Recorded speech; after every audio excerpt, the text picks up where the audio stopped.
Commission গঠন করেছিলেন Mamata Bandyopadhyay. Report জনসমক্ষে আনলেন শুভেন্দু অধিকারী। 21শে জুলাইয়ের ঠিক আগে ব্যাপক অস্বস্তিতে পড়লেন মমতা বন্দ্যোপাধ্যায়। যে 21শে জুলাই পুলিশের গুলিতে যুব কংগ্রেস কর্মীদের মৃত্যু নিয়ে প্রায় 3 দশক ধরে সিপিএম সরকারকে দূষেছেন মমতা বন্দ্যোপাধ্যায়, সেই তিনিই কেন তার তৈরি কমিশনের রিপোর্টে বিধানসভায় পেশ করেননি, সেই প্রশ্নই আরও জোরালো হলো। কমিশনের সুপারিশ রাইটার্স বিল্ডিং এ কিভাবে প্রয়োজনীয় গুরুত্বপূর্ণ নথিপত্র সংরক্ষণ করতে পারছে না সে বিষয়ে কার্যকর ব্যবস্থা গ্রহণ করা রাজ্য সরকারের দায়িত্ব। রাজ্য সরকার সে দায়িত্ব পালন করেনি, তখন সিপিএম ছিল না, তখন তৃণমূল কংগ্রেসেরই সরকার ছিল। 2026 সালের নির্বাচনের আগে পর্যন্ত এ বিষয়ে কালকে যারা ভাষণ দেবেন তাদের ভূমিকা নেতিবাচক ছিল, উদাসীন ছিল। 21শে জুলাই 1993-এ সেই দিন মমতা বন্দ্যোপাধ্যায় তখন যুব কংগ্রেসের সভানেত্রী। সেই জমায়েতে ধুন্ধুমার পরিস্থিতি তৈরি হয়, পুলিশের গুলিতে মৃত্যু হয় 13 জন যুব কংগ্রেস কর্মীর।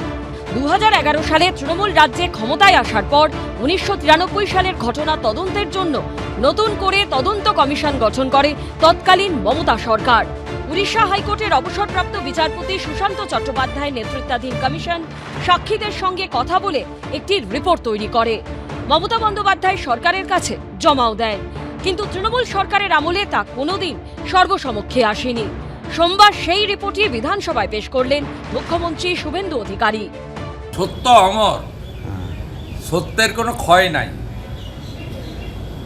সত্য চিরন্তন, সেই সত্যকে চাপাও দেওয়া যায় না। লুকিয়ে রাখার কারণটা কাল ভিক্টোরিয়ার সামনে যিনি আসবেন তাকে জিজ্ঞেস করলেই বলতে পারবেন।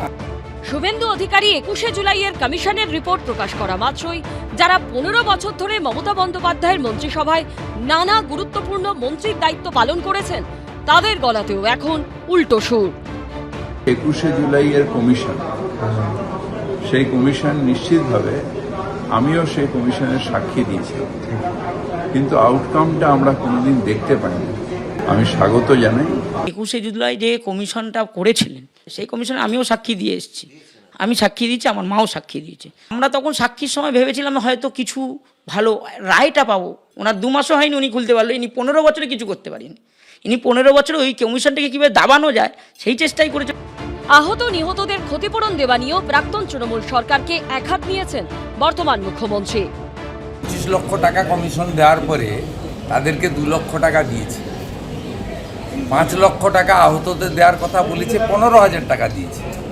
আপনি ভাবতে পারেন যার উপরে দাঁড়িয়ে বাৎসরিক ডিম্বাদ উৎসবে পরিণত করেছে, সেই যারা আত্মবলিদান দিলেন তাদের প্রতি এই অবিচার। শহীদ পরিবারগুলিকে আর্থিক সাহায্য দেওয়া হলো, পরবর্তীকালে তাদের পরিবার যাতে চাকরি পায় সমস্ত দায়িত্ব মমতা বন্দ্যোপাধ্যায় নিয়েছে। একটা গণ আন্দোলনে শহীদ হয়েছে, তাদের পারিবারিক সমস্ত চিন্তা ভাবনা অভিভাবকের মতো মমতা বন্দ্যোপাধ্যায় নিজের কাঁধে নিয়েছেন, সাহায্য করেছেন, কর্তব্য পালন করেছেন। মঙ্গলে আরও এক 21শে জুলাই।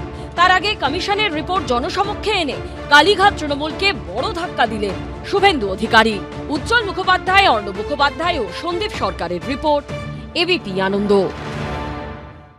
এবিপি আনন্দ, এগিয়ে থাকে, এগিয়ে রাখে।